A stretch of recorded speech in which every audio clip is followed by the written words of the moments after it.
Thank you so much. That was wonderful. Thank you. And a big congratulations and thanks to the performers. Beautiful. Thanks.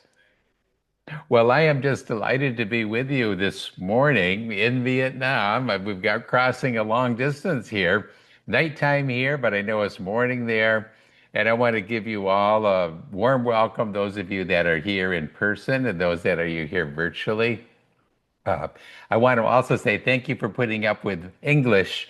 I'm sorry I can't deliver this speech in your native language, and so I know it's not always perfect to hear things in the secondary language, but we know you have good familiarity with English and really appreciate your accommodating that for me today. Also, I'll give a thank you to Patrick for all his work he's doing with you, and a big thank you to our host, Mr. Hine.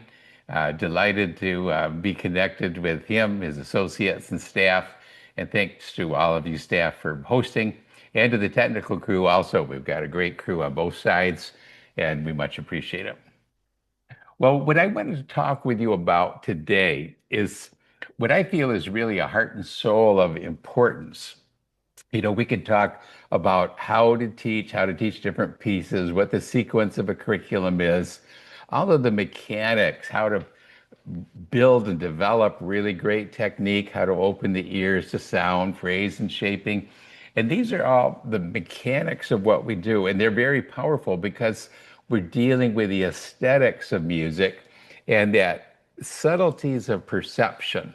So just that being involved in music and going into the deep listening and then doing so not just with perception, but the motor skills, the coordination, the relaxation and impulse of our fingers, wrists, and that coordination. It's an immense opportunity to develop this kind of physical apparatus of being human, but yet we're taking it above just the physical and we're really working into something that's emotional and even spiritual because we're sensing that depth of beauty, depth of engagement. But what I'd like to do is instead of getting into those aspects of musical artistry for today, I want to set the stage of what is important for our goal, our mission, if you will, with a student. Some of us, you think, oh, well, why are we teaching? Why are you teaching? Well, we're teaching for the money, and there's nothing wrong with having an income. Obviously, we need an income. So teaching for money is important, but by itself, it won't get us the result we want because the money is an exchange. Your business goes well if you're giving something valuable to your customer. So what are we giving that is of tremendous value to our student and their parents? That's what I want to look at today. Some people, the mission or the teaching, you think of why teach piano? Well, it's for recognition. A lot of us as pianists, we can get the applause and there's that recognition. So when you move into teaching, you think, well, I'm going to have a studio of really fine students, really fine performers, and that brings recognition. But again, you see there's something a little bit wrong with that because if what we're gaining from it, if the mission is to reflect back on us, we're missing the fact that we need to be looking outward to that contribution to the student. In other words, it's a wrong flow. Not looking at what we get out of it, but we have to look at what are we giving. Even the sense of identity as a pianist, we think, okay, again, how does my work as a teacher reflect identity? But that's a mirror image back to us. I'd like to emphasize that in our teaching, we are giving something to the student. It's student centered. It's not teacher centered. And really, it's music oriented. But if we say that the reason we're teaching is because we really want all our students to learn to play Beethoven sonatas or Chopin etudes, and if that's the measure of our success, then we kind of sabotage our teaching because not all the students are going to be playing with fabulous artistry. Not everybody's going to attain the top levels of pianism. But if we look at what we want to do is let that student blossom. We're giving the student habits of thought. We're giving them uh, awakening an inner glow in the student. So in other words, we're kind of bringing them to life in that sense of what they can accomplish, what they can do, their ability to stand up and express. to create. And so if we think of that student-centered teaching, then this rehabilitates our mission. It sets the objective in the right course. And if we do that, what I'd like to suggest is we're soaring the human spirit. What we're doing is helping that individual attain to modes of thought that are going to assist them in their own personal artistry in all walks of life, not just at the piano. So you can think of this as finding that inner glow and awakening the student's agency. In other words, that their ability to courageously step into challenge, but also we're developing that student's competence. And when they become competent, we're reminding them that they have the ability to learn, the ability to take on new skills. And over that period of time of giving effort, they can develop skills. So we're actually giving them the roadmap to successful, skillful accomplishment. So I like these words of mastery, creativity, and expression. You've heard Patrick talk about analysis, creativity, and expression. Utilizing ACE as a teaching mode, the student then becomes aware of A, C, and E, of analysis, creative expression, as their zone of approaching life in a multidimensional artistic manner, not just as a sequence of tasks to be done. It actually is an enriching experience because it brings personal artistry out to most any activity that the individual engages in.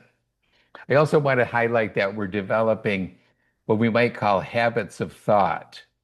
We really are engaging that student in that, getting in touch with the beauty, expressing from within.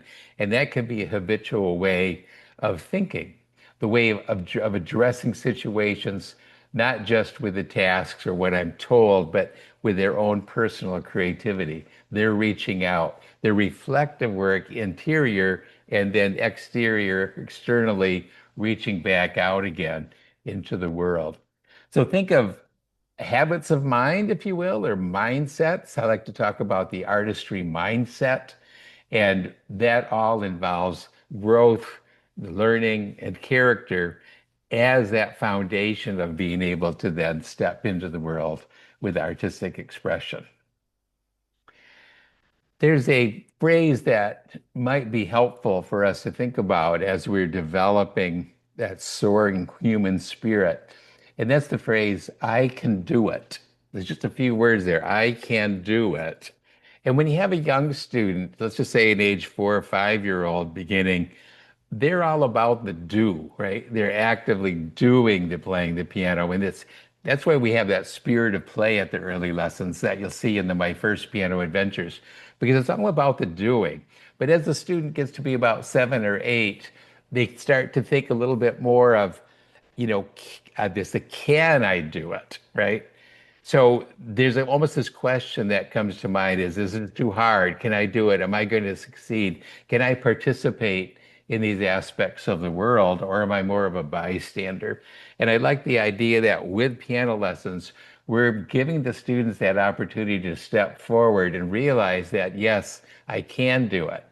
So you have this sense of, can I do it? And then, yes, I did it. And what we do as teachers, when we reflect that back to the student, that you did it, and this is how you did it, because you worked hard, you took the steps necessary, and then you accomplished it. That's almost like a mirror back to the student of the process of skill building, but also the capability that they have.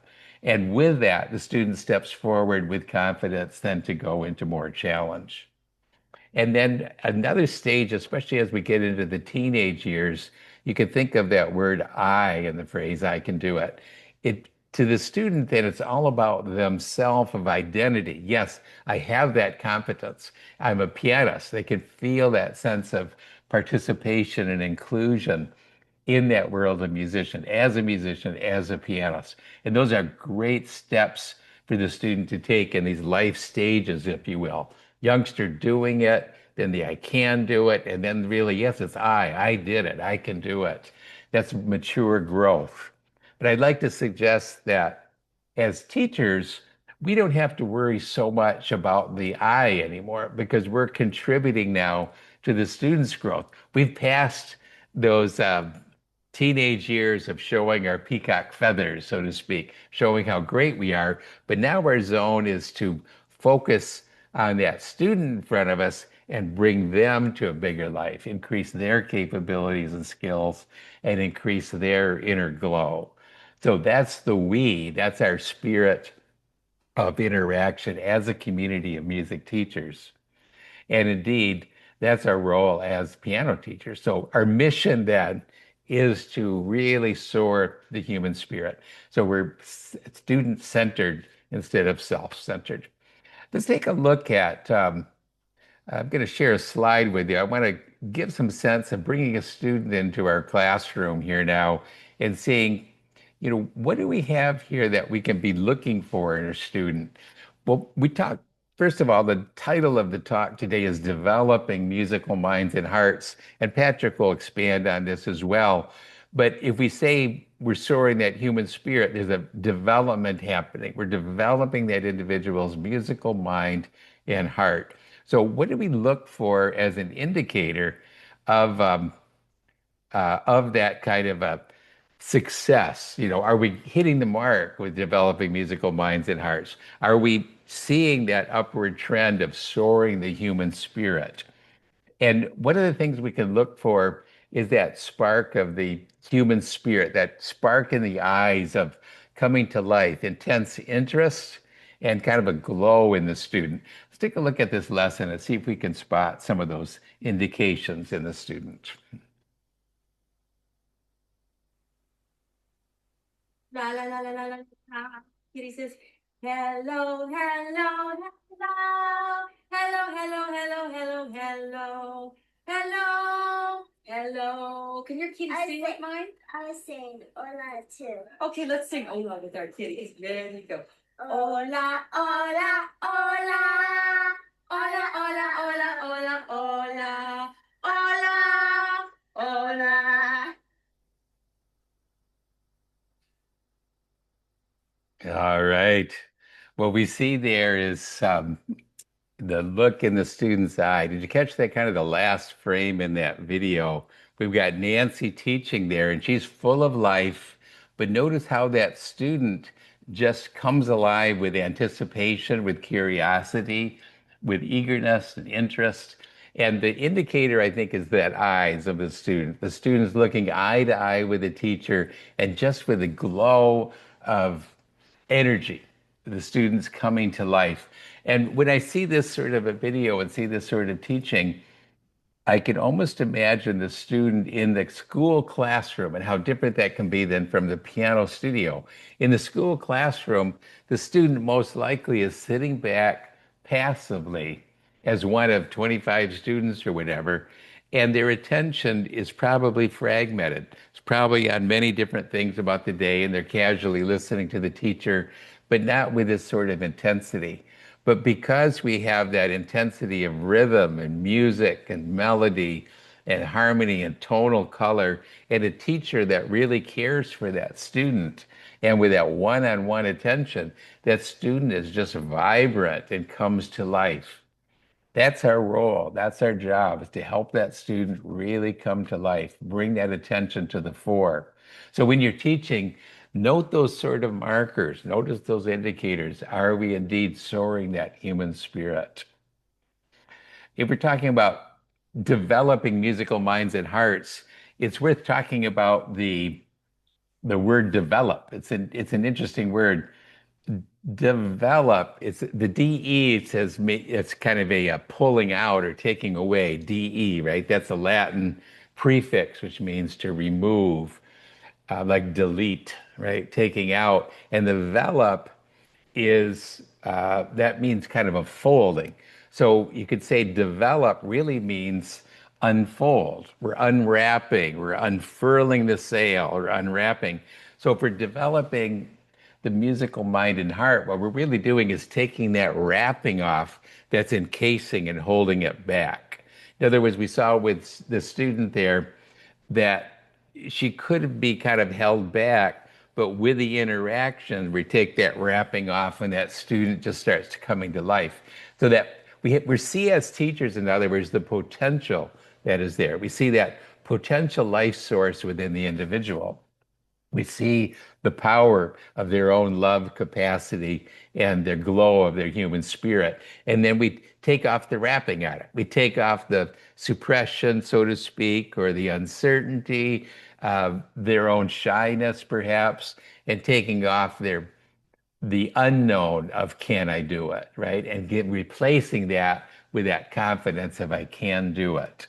So that's an essence of that word develop. And what we do now to develop is in the communication style with the student. And then it's also the activities, of course, that we're doing to give the student a skill set.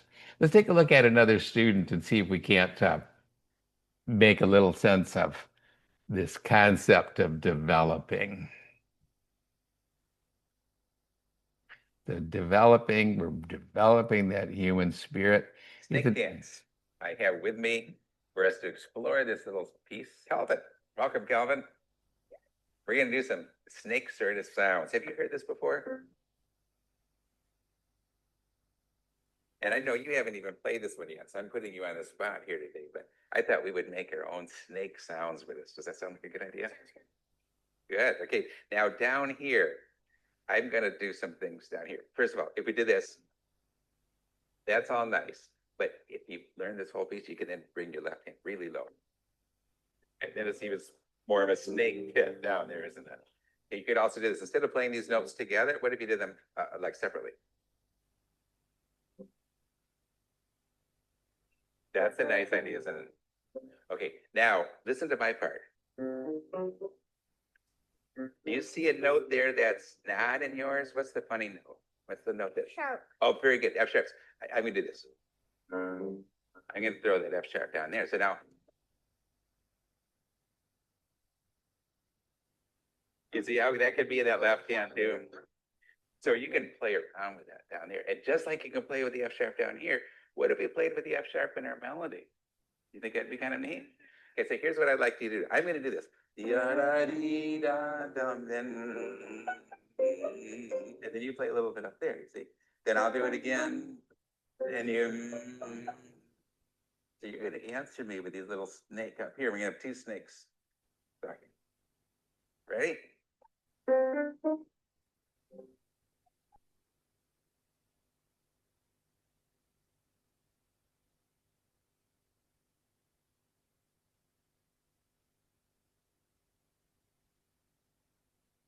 Good. Now I'll take the melody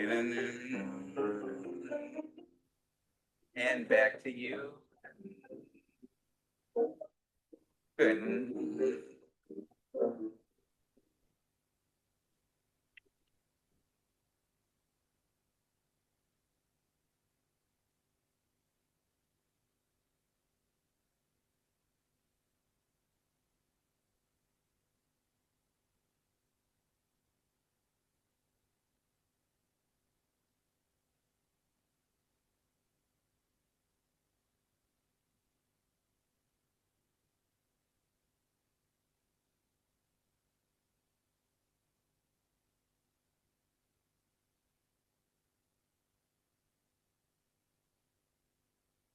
Well done. Thank you. Welcome. And again, we see that glow of the student, that sense of accomplishment, because they're really expressing something rather unique and personal there. It's that taking that step through a challenge, through something that's expressive, creative, and the student then recognizing what they've done. And then again, we see the smile, we see the glow. So, what are we developing if we get some concrete terms of it? We said soaring the human spirit. And what does that mean? That means having the students' emotions come up into enthusiasm and basically love and attention, extroverting the attention as part of that soaring the human spirit. We might also think in terms of a word that's thrown around a lot of the algorithms, right? Algorithm is a kind of a process. What's a process? Well, we're going to give the process of certain life skills. That means the process of being able to learn, the process of being curious about what I'm going to learn, and taking on the challenge to learn. So there's problem solving, there's skill development, and that's the other one that's so important is we can change our abilities by practicing, by doing something over and over, learning the tools and developing the skills. We can do something we couldn't do. That sounds so obvious to us in a way, especially relative to piano practice. But a lot of people go through life and thinking they are talented or not. They have the skill or they don't. But we want our students to know you can develop virtually any skill. You just have to get the right mentor and put in the right amount of time, it, feed the curiosity, and give it the time necessary for that skill to come to play. So these are foundational skills for life, and they're also foundational neural pathways. That gives a little bit heavy, but if you think of the brain, the development, if certain neural pathways are not wired up and are not practiced so that they become robust, so they become very effective and efficient, then those pathways simply are not easily brought to bear in life. So there's certain foundational neural pathways that have to do with enthusiasm, that has to do with being curious, that have to do with that depth of focus such that the learning occurs. So we're optimizing the brain really. And if we talk about musical minds and hearts, we're dealing with the fluidity of being able to shift gears. Even we could talk about the hemispheres of the brain, maybe in another lecture, but we can shift between that analysis mode or we could shift into a more creative mode, or we shift into more expressive mode. We have that flexibility of attention. And so optimizing the mind means we can pull ourselves out of triggered states where we're just too stressed to induce calm. The brain works on activating or inhibiting. It's almost like you get a push-pull. You can activate a section of the brain and the chemical and electrical changes take place, or you can actually inhibit part of the brain and then a different part of the brain activates. So being able to navigate these different modes of thought and the different emotions and have it under our control is really important and it's doable, but it takes practice. So I just want to kind of open up that idea for you that because we have the student for such a length of time of many years and they're involved in practicing, we can actually change the neural pathways for that student. We can help optimize the way they approach to themselves and life and others. And that does fall into the zone of our responsibility as teachers. And why? You might say, well, we're not a psychologist, or why should I take on that role? I'm just teaching music. But there are some characteristics I think that really are open for us as piano teachers to take that bigger role of influence.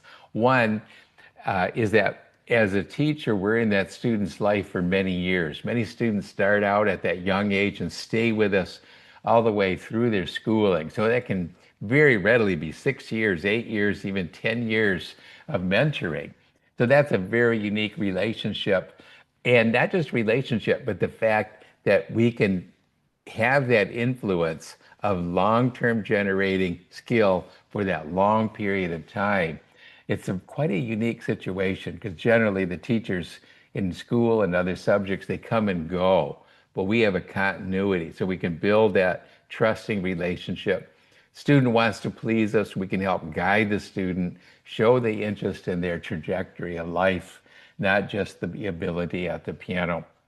And secondly, as piano teachers, we're not so emotionally embedded in the relationship. In other words, you might say, well, sure, we have a long period of years with a student, but so does their parent, so do their siblings, so does the grandparent. But parents often are so tightly wound up with the student emotionally that they don't always make the great mentor would come in a little more objectively from time to time, but consistently, and be able to offer models of thought. So I just want to highlight that again, it's a unique position that we're in as a mentor. And if we do this right, the student can feel safe with us from week to week and year to year. And there's that continuity. The third component of piano teaching that's unique is we are the experts on practice. And I know that sounds a little funny because sometimes students say, well, I don't want to practice. What's special about practice? But if we reflect on it, practice is the toolkit for expertise. When we talked about developing neural pathways, the neuron pathway has to activate. So you have to find that connection, right? But once you make the connection, it's relatively weak. But if you do something over and over, the repetition involved with practice and the passion that we can ignite, it takes both of them. In other words, if you can activate the emotional attention of the student, now you've got some chemistry going on of the neurochemistry that sets in motion the process of myelinating the neural axons. In other words, the neural pathways start to develop an insulation of fatty tissue on that pathways, on the axons, when we repeat and we have strong emotional attention, emotional engagement with the activity. Because the neurotransmitters then are there for learning if we activate the emotions. So positive emotions of curiosity, eager attention will activate the neurochemistry, the neurotransmitters, such that the long-term learning occurs, which is the myelination, the wrapping of the axon with thicker and thicker myelin, the fatty tissue, which makes that neural connection up to 100, even 200 times faster and makes it robust, makes it easy to grab. That's why we have our expertise. If we can just knock out an arpeggio at the piano, it's because we've done it over and over 1,000 times and we've done it correctly. And all of that skill set of those motor neural connections are happening because they're well myelinated connections. If we don't do that, then we're awkward. We don't know how to handle the thumb. We have tension in the hand. All kinds of things are just not aligned. But practice is what gets us there. And Patrick will share more, and we'll talk more in the future about those mechanics of practice, even the neuroscience of practice, of how do we optimize it? Why is slow practice important? Just a little hint there, slow practice is important because it follows the impact, that activation of a finger on the keys with immediate relaxation, and yet relaxed but structurally attentive, right? So it's play, relax. It's just a quick little impulse. There's not a pressure. We don't keep pushing tension on it, but it's a very quick little impulse, balancing the arm weight and all, and then having the relaxation be immediate. Play, relax, boom, relax, play, relax. And our little level 2A exercises of fast fingers and all, we can look through those technique secrets of how we build coordination. And when we do this, we are myelinating those motor neurons to be able to have a very reliable and robust neural connections for that physical activity. And I want to share something too. We think of maybe these practice neural networks occur only in the motor skills, but it's also the fact that we can be wiring that we're going to listen at the same time as we play. So we're tying those together and we have neural activity to the ear while we have neural activity to the hand. And think of this, it's not just motor skill that I'm playing a note, and this is what we're myelinating, but it's also the sensation. Because when you play the key, little different part of the brain, it's very close, like a headband here. You get your motor cortex, right on the other side of it is the sensory cortex. So we feel from that fingertip, we can sense how our hand is moving, how that wrist is flowing. And so we're myelinating those aspects as well and how they all coordinate together. So it's quite a magical symphony of activity, you might say, but it all derives from that very powerful concept of practice. And that's what, think of, we as piano teachers, we own practice, right? We're the experts on practice. So remember that, and that does indeed make us special. We have something very special to offer to the students. So that's our secret sauce, so to speak. Have you heard of the term white matter or gray matter in the brain? Maybe you've thought of like you do an autopsy, you look at a brain after death, and you can see the brain has white areas and gray areas. The interesting thing is that the gray is potential in some ways, but it's the white matter is that well practiced, the well myelinated neurons. So the white is actually that myelin sheath that we talked about that wraps the nerve ending. So a well practiced, well used brain is going to have more of that fatty tissue of the myelin in it, and that's what makes that brain more white rather than gray. It's kind of interesting. It's just a little tidbit of information, but it helps us kind of realize that indeed we're making structural, physical changes in the brain with what we're doing as a piano teacher and piano student. So I'd like to suggest then that this concept of piano practice actually informs us on the physiological process of learning because it's not just piano playing that we're learning. Anytime we're learning, we're moving through certain processes that have to do with thought, habits of thought, and processes of thought. So take this concept of practice up to heart, and we can apply it even in more areas of learning. I'd like to just mention the word student. We're developing the student's musical mind and heart. And what is a student? It's an interesting word because we think of a student as tends, at least in my mind, if you say student, I think of a rather passive person who's brought in to learn, and the teacher is going to push knowledge to that student, right? And but if we look at the Latin roots of the word student, studere, it really means eagerness to learn, but that sense of being eager, eager is like a wanting to, bringing in all your attention to bear because you really desire, right? You're desiring this learning. And so a student, to really be a student, they need to bring with them this eagerness to learn, this enthusiasm for learning. And when we talk about then our role in the communication with the students is we're looking for that eagerness, we're trying to fan that flame of eagerness. And you can look then in different areas for the student, like is the student curious about something and you see them showing curiosity, then follow that curiosity because that's going to validate their eagerness to learn. So I like sometimes think of the phrase, I like to put these two words together. Curiouser is not really a good word. We'd say more curious, but you can think more curious as curiouser and curiouser.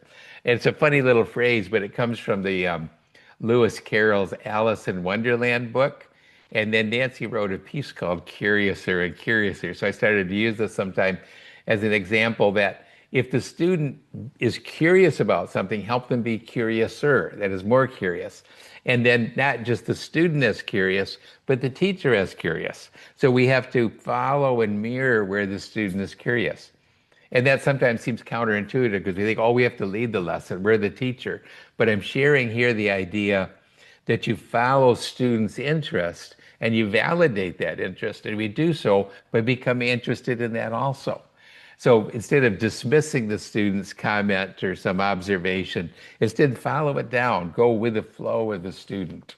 Even in the last video we saw, I didn't have it all planned of what I was going to do, but we saw the student picked up that imitation really well, right? We did kind of a question and answer, a little improvisation. And because the student did it well, then okay, now we can move into a little jam session in the middle. And then I found the students into the rhythm. That's good. So maybe you can see they were curious about the rhythm. He's kind of jiving with it. So let's see if we can do something different at the end. Let's do with that retard on it. Can he follow me through the retard? And can we then model the beautiful slower and slower? And he's right there with. So we were kind of matching, we were both curious, curiouser and curiouser together. There's kind of that mirroring of artistry, you might say, a mirroring of communication that we have between teacher and student. And that can be pretty powerful. I'm going to share a little model for you here on the screen.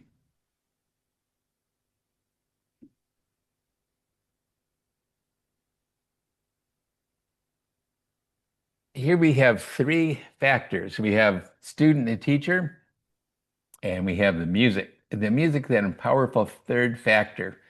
Um, Sometimes we think, well, does the parent fit in there? And the parent has a role, an important role, really. But I would like to highlight that we want to make the student a little more independent of the parent and help them rely on the relationship between student and teacher.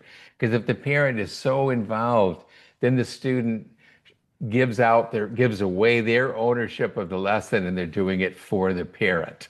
So just be a little careful. I'm not saying that the parent shouldn't be enthusiastic, but almost the best role of the parent is to establish a good practice environment, help the student get into a routine of practice, and then listen to some of their favorite pieces and say, oh, wow, I love hearing you play. That kind of validation can really help.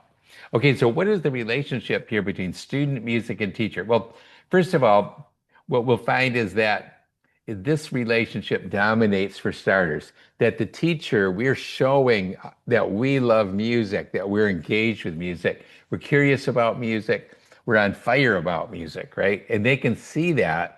And if indeed we have a good relationship with the student can mirror that relationship with music. At least this is our objective, right? It may not come right away, but we want the student not to be so centered on us. We want the student to become centered on the music and have their own affinity, their own love of music, and eventually even the instrument, the piano, or the instrument of choice, if you will.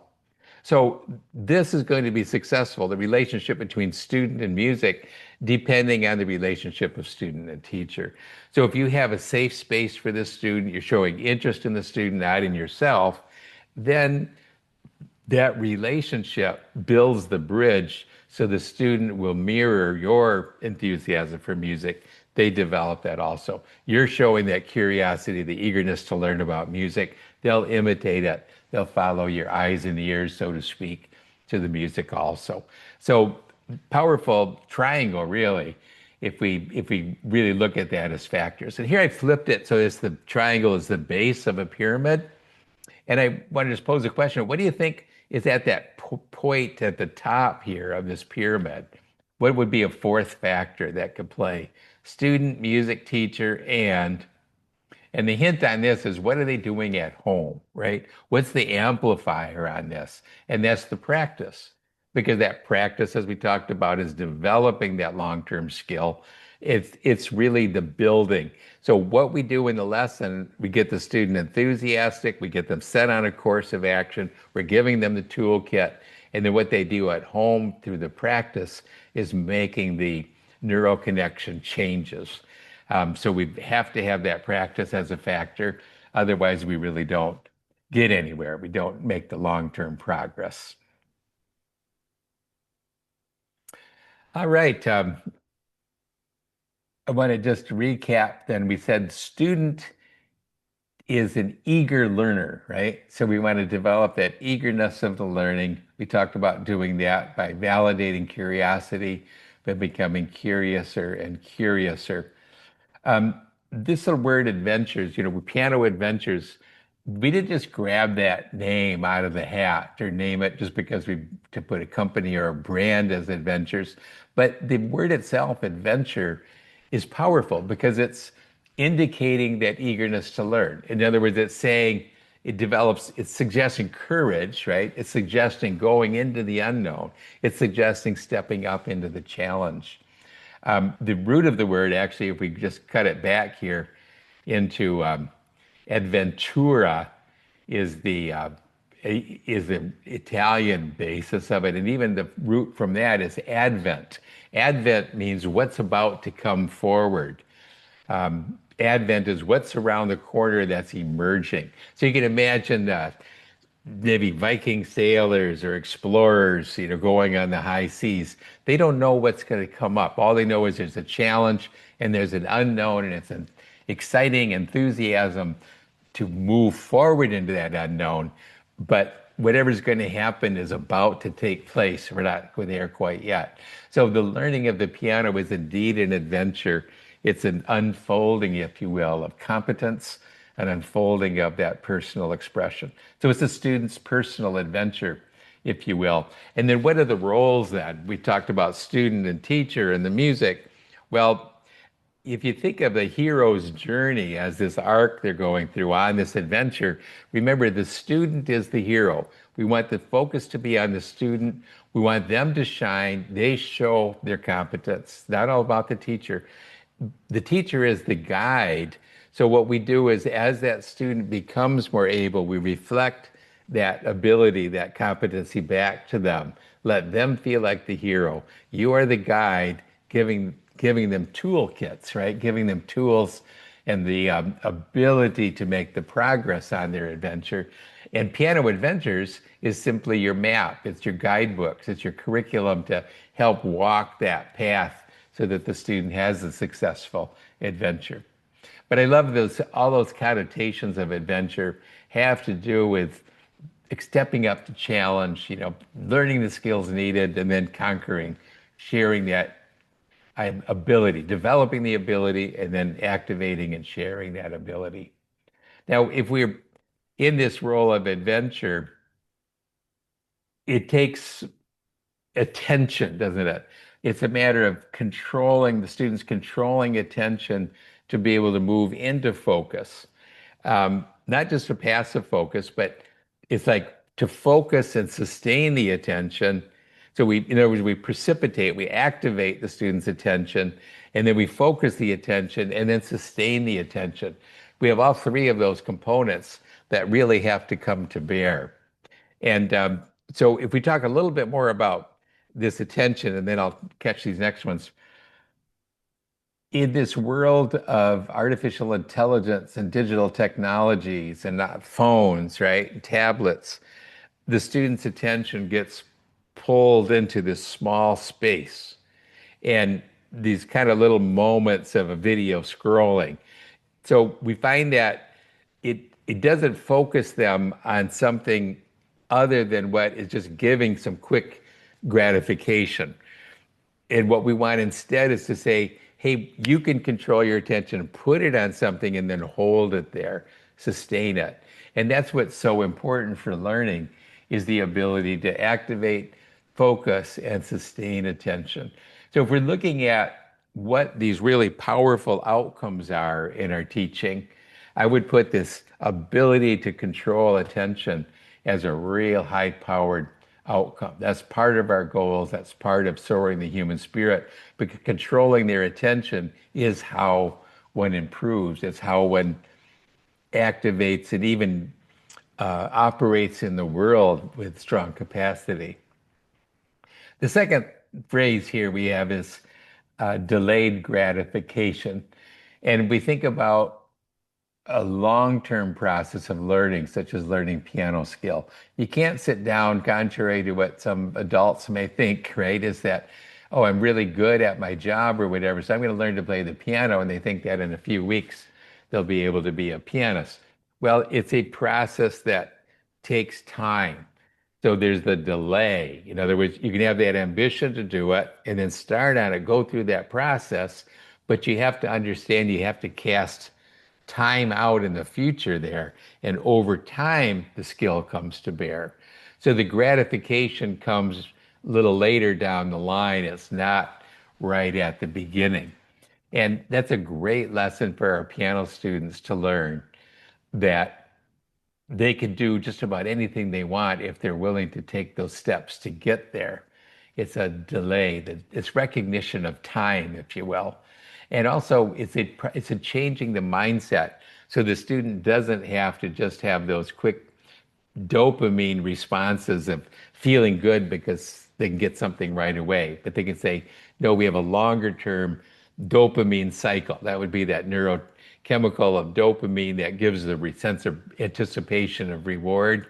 We can anticipate the reward in long terms, not just in quick fixes.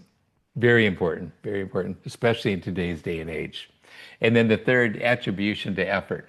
And what I mean here is that attribution means what's the reason for something? Let's just say you have a success. The student plays well in the student recital at the end of the year. And you can say, well, what do you attribute that success to? Well, that's because I have a good teacher, maybe. You could say, well, I'm talented. That would be an attribution. But what is the proper, the best attribution? It's It's effort. It's saying I played well at the recital because I put in a lot of work. I put in my time and effort to develop the skill and to prepare. And because I did that, now I'm very successful at that recital. How about failure? The student goofs up, right? Sometimes students mess up at the recital. When they do that, by the way, I try to put them on the next day's recital so they can have a successful experience. But if a student does mess up, to what do they attribute the failure? They could say, well, I have no talent. And that's not a good one because then they'll want to quit. And it's probably not the case at all. They could say I was unlucky that day, but that doesn't really get us anywhere. It's outside of the zone of control. We want to attribute success and failure to what we can control.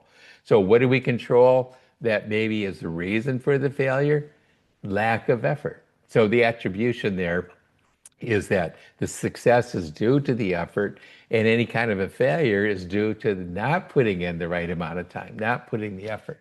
So these are very good lessons to learn. And if we help the students see that, then the student becomes, again, more powerful person with the mental models and the tool sets that equip them for life because they know they can put in the effort, walk that path, delayed gratification, and long-term sustained attention over time, right? Those three in combination is really the secret to success. So that's a powerful set of elements there. I'd like to just suggest I highlighted the A, G, and E in in bold, and the word age comes in there. Not that that has a whole lot of meaning, but it's just a good way to remember those three factors. And I think those factors are really important because for soaring the human spirit, I like to think of that arrow, that upward arrow. Over time, we're going up. Things are getting better, right? We're developing ability. But sometimes you could think it in reverse. If things are going down, well, the indication of that is sometimes I call it sloth and slop. In other words, sloth is laziness, not putting in the effort. Slop is spending your time on non-important things like scrolling through little videos or, you know, we want to have something that's uplifting. So we want good content we're reading, looking at, and efforts towards long-term value. That's the opposite of the sloth and slop. It's the upward projection and the excellence, and that sustained attention, delayed gratification, and attribution to effort are those three big components that set us up, set our students up for success. So if we think of the sense of upward aim, I'm just going to share a little one more clip here for us.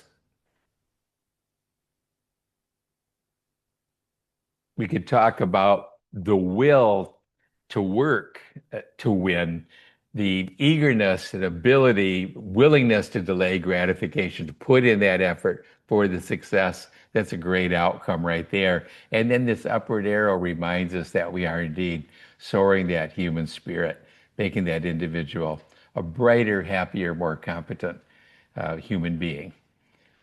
And as we do that, that arrow can be looked as a stair steps because we each stair step is a challenge and we overcome sequential challenges and reflect that overcoming to the student because then they see indeed I've got that competence and with competence comes the confidence to take on the next challenge. So you can see that relationship. Confidence gives the person confidence. And with the confidence, they have the courage to take on the next challenge. We don't do this with big, big leaps, but you do it incrementally. And each step of that roadmap, the student feels more sense of their own self-agency, that they've got the capacity to tackle challenges in life. Well, I'd like at this point to open the floor a little bit, see if I've got a few minutes left. If you have some questions, I'm happy to address them. Maybe you have some stories or reflections on some of these elements that we've been talking about today. I'd love to hear from you. Yeah. So we asked all the participants to send questions about this session ahead. So there's some questions that I gather. So the first thing is that my student, when they see the Piano Ventures book, the first questions of many students always, why is there wings on the piano logo? So, I love it. but many students ask that, and I have my own explanation, but I want to hear from you. What do you think? Yeah. Well, I think, one of our opening phrases today was to soar the human spirit. So the soaring is a flying up, isn't it? We had this very nice coincidental um, name. My name is Faber, and in Chinese it's like Faber. Maybe some of you could help me get that exactly right. But my understanding is that it actually means to fly up, flying up. Ah, And that's a coincidence, though, that we didn't design that. But the Faber I have a Dutch heritage, and in Dutch and in German, it means the worker. So it's that hard work. So how do you soar? How do okay. you achieve that success? It's through the hard work. So it's a bit of a complementarity there. But we put the flying piano, the wings on it, to be able to give the impression and the metaphor, you might say, of the student becoming better and better, the student growing in ability and expression, and really soaring without limits. So that's our thought. And so to make the piano soar, it takes the student on that adventure, and life gets better as you have more ability and more what you could say, more life force that you kind of pull together, that you uncover, so such that you can have an impact in the world. Oh, thank you. So from now on, I will say to my student that I heard it from you, directly from you. That's great. So Uh, anyone has, yeah, he has another yeah, questions. I have a question for you that many teachers and students are curious about the progression after the level 5. Do you have plans to develop a level 6 or higher? Or do you believe that after level 5, students should transition entirely into standard classical robotics and specialized literature? Yes, thank you for that question. The question being, how about a level after level 5, right? And indeed, we stopped at that point temporarily because we're working some other books that supplement that, and then we thought about moving into advanced piano adventures instead of a level 6. And so we're just kind of repackaging that and see exactly what we'll do. But we have a lot of sketches for what comes after level 5. Here's what I highly recommend right now. We have the scale and chord books, Piano Adventure scale and chord books. So if you take the level 3 of the scale and chord books, that takes you through all kinds of harmonic progressions, your different keys, a lot of technical development in there of taking little parts of the scale, fragments of the scale, hearing them, finding them, feeling them, working the rest motions on it. And particularly the harmony sections of taking it through common classical chord progressions, pop chord progressions. That's a real talent builder, if you will, that scale book 3. So if you use that concurrently with your level 5 or post level 5, that would be great. For technical development, the Hannon Faber. I took done a lot of work with Hannon to be able to improve it by taking out some of the Hannon that messes up the hand, focus on the ones that are really helpful to build, and then give guidance with preps and videos of the exact motions to be able to build a more virtuoso technique using the Hannon Faber book.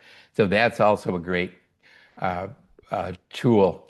And then part of the curriculum is our developing artist piano literature. We have graded piano literature that goes right on up into the sonatas. And we have in the developing artists also a series of 4 levels of sonatas. So you could go up the literature books, you can go up the sonata books, sonatina books, excuse me. And then also the big time books in supplemental areas of big time jazz and blues, fabulous one, big time classics, ragtime and marches, big time rock and roll, popular. Those are many styles that if you put the student through many of these big time books, they're kind of at a level 4 to 5. And if the student goes through many, many songs and styles in there, they're going to become wonderful sight readers. And as you keep going through, have them more and more analyze the chords. So write the chord names in pencil above it and figure out the function of the chord. Write it Roman numeral 1 or 5 or 6 or whatever underneath the chord, underneath the score, letter name of the chord on the top. And if you work with that, you can start having the student playing octaves on the left hand or bringing your melody up on a repeat an octave higher. And before you know it, the student starts to improvise and become more fluent with the analyzed chords. And then from that, they can create, right, on what they've analyzed and becoming more expressive. And thus we have our analysis, creativity, expression at play. And those big time books are a wonderful way to do that as the student gets better.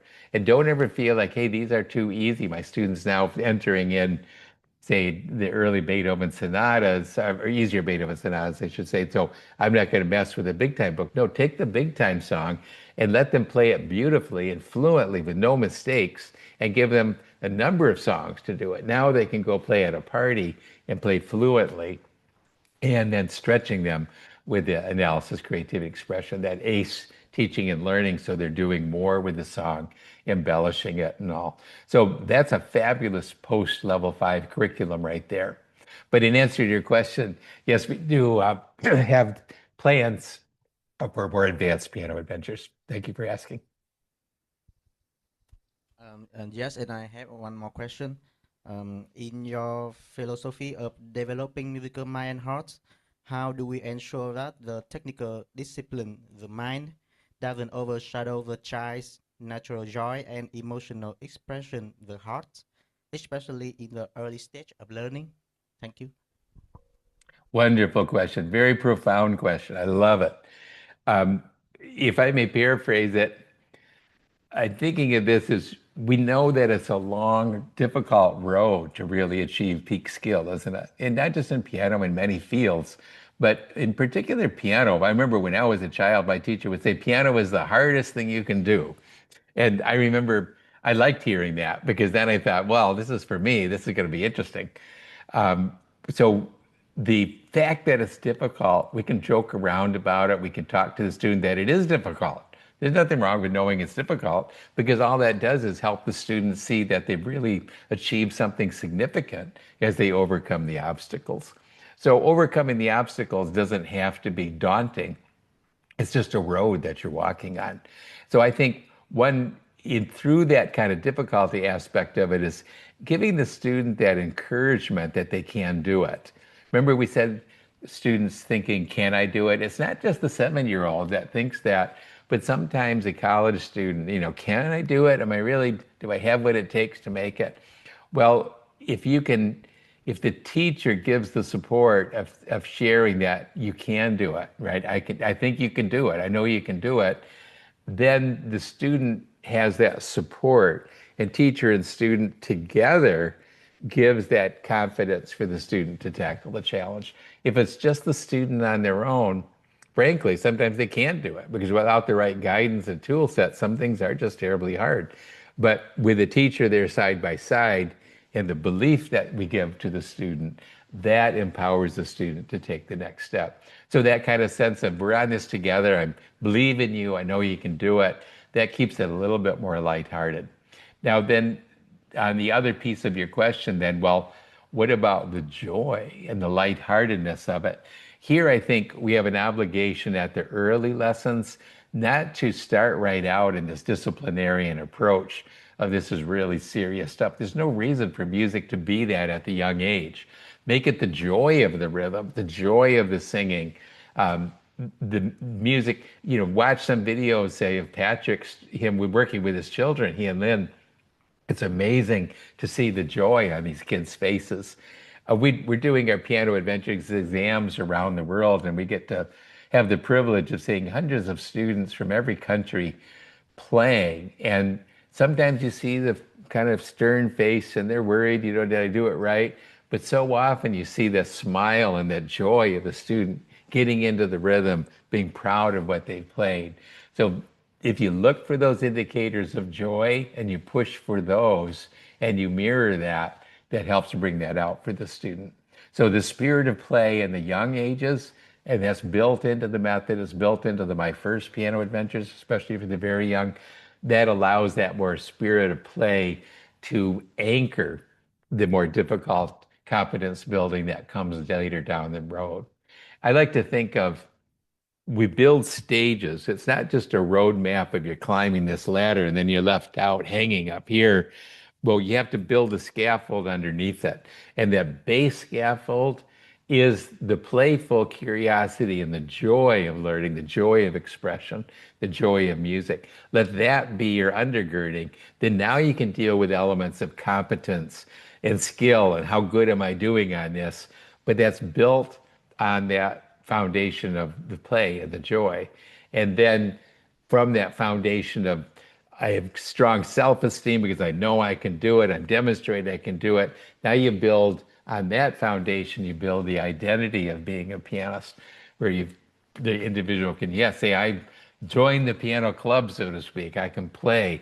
Well, that has to build on that competence and self-esteem, which builds on the playful elements of exploration. And back to what we said, student is eager to learn. Well, the eagerness to learn implies a certain amount of joy and playful approach. The brain functions much, much better if it's in a zone of love, enthusiasm, extroversion, and eager attention, right? Then you're just simply open to so much more inputs. The brain is oxygenated, it functions really well. But if we go small, we say we're stressed and we're under this pressure and I don't know if I can do it. And then, oh, I'm just, you pull back. When you go in that direction, the brain is not functioning in its optimum state. So our role with this as a teacher certainly isn't to browbeat the student, so to speak, and push them into that more suppressed state, is to unravel their enthusiasm, to unwrap and unfurl the student's potential, which means to bring out that joy and capacity. I hope that it's a complicated set of situations, right? But it's recognizing that humans are emotional. We have I think of it as we have a physical aspect, and we want to develop that. That's in the terms of our physical motions and technique. And we have an emotional aspect. That's the brain chemistry of passion, enthusiasm, and extroversion. And then we have a cognitive thinking role. That's our patterns. That's what we find, this is a C minor 7. I can grab that. I'm finding patterns because I'm very aware and finding these patterns and reworking them and analyzing, creating with them, expressing with those patterns. That's the brain function. And then above that is the spiritual dimension where we're assessing beauty. We relate to others on a deeper dimension at a different level of brainwave state, not just the thinking and analyzing and that kind of critical functioning, but it's more of an intuitive resonating that's much at a higher state. And that's what we reflect in the higher elements of human. It's kind of a transcendent, you might say, and we can use the beauty of the art form, the beauty of music, the beauty of the single tone. We play the note and we just let that resonate for us and we hear that beauty unfold. That's spiritual. That's not just mechanics of physiology. So, Dr. Faber, thank you so much for today's session and lesson. Some of the organizers, we have the chance to hear you deliver this session for some, twice and also watch your videos. But really, for all the participants, listening this directly from you is really inspiring, and it means a lot to us. So thank you again for today's session. And Dr. Patrick is here already. Can you see him? All right. Well, thank you for those kind comments. And it's been my pleasure to talk with all of you. And I look forward to hope to see you in Vietnam sometime soon on an upcoming tour. So uh, take care, everybody. Enjoy the rest of the conference and enjoy Dr. Patrick. Hello, Patrick. And we'll turn you over to the next sessions. Thank you so much, all. Take care now. Hey, Randy. Sorry I missed you this morning. We actually had a class until about 11 p.m. last night.